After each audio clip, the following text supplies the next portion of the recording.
Untuk kita semua yang berbahagia, inilah prosesi pembukaan Aceh International Percussion 2019.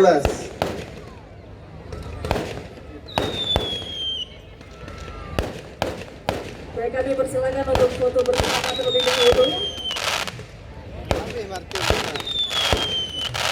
Sembari juga meriah sekali yang berbahagia, kembang api yang juga hadir di atas langit Kabupaten Biren tentunya. Menghiasi malam hari ini di acara pembukaan Aceh International Percussion 2019. Baik, kami persilakan untuk foto bersama terlebih dahulu.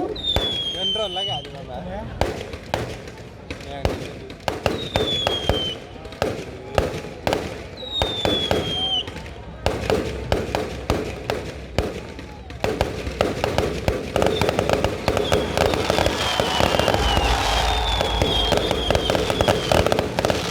Tepuk tangan berbahagia di acara malam pembukaan Aceh International Percussion 2019. Selanjutnya kepada PLT Gubernur Aceh atau yang mewakili Kepala Dinas Kebudayaan dan Pariwisata Aceh, kemudian juga Bupati Biren serta Forum Komunikasi Pimpinan Daerah Aceh dan juga Kabupaten Biren, kami persilakan untuk kembali ke tempat.